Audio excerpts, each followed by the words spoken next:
चला तर सुरू करूया आपण. पहिले एका कढईमध्ये तेल टाकूया. यामध्ये आपण बटाटा टाकूया.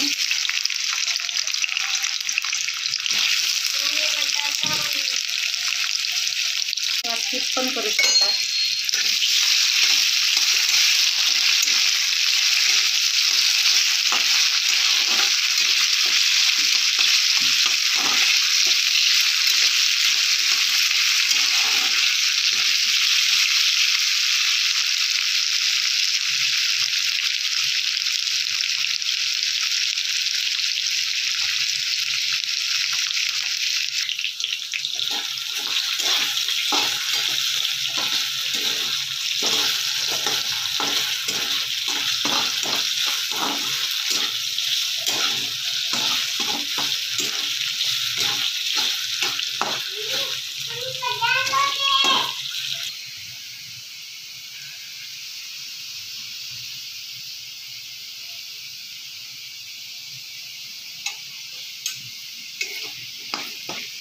अशा प्रकारे हा बटाटा परतून घ्यायचा मस्त.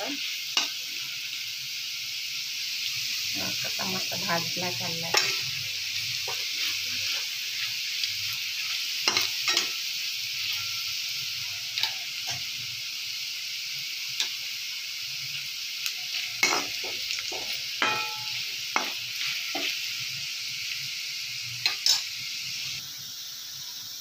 आता यामध्ये हा शाबू टाकून घ्यायचा. हा मी भिजत ठेवला होता.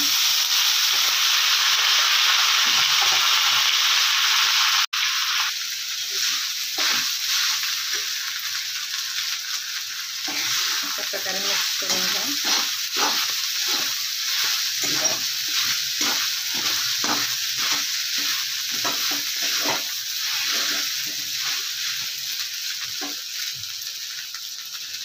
याच्यामध्ये आपल्याला हे शेंगाचं कूट आणि हिरवी मिरची वाटलेली आहे ते टाकून घ्यायचं आहे.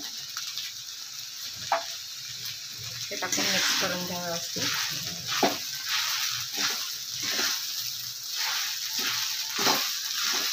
तुम्हाला हिरवी मिरची वाटून नसेल टाकायची तर तुम्ही ती चिरून पण टाकू शकता.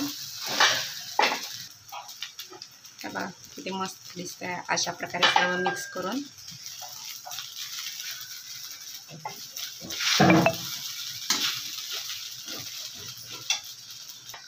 आता यामध्ये आपण सेंध मीठ टाकून घेणार आहेत. सेंध नमक हे उपवासासाठी खाल्लं जातं. तुमच्या चवीनुसार मीठ टाकून घ्या आणि व्यवस्थित मिक्स करून घ्या. अशा प्रकारे यावर आता थोडा वेळ झाकून ठेवायचं आहे. ही बघा अशा प्रकारे आपली खिचडी तयार आहे शाबूची. किती मस्त दिसतंय.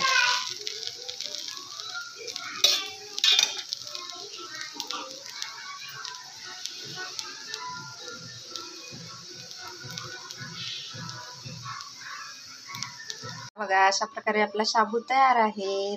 दही सोबत अगदी मस्त लागतो. नक्की ट्राय करून बघा. आवडला असेल तर लाईक, शेअर आणि कमेंट करा. बघा किती मस्त झालाय सुट्टा सुट्टा. या खायला. चला फराळ करायला या.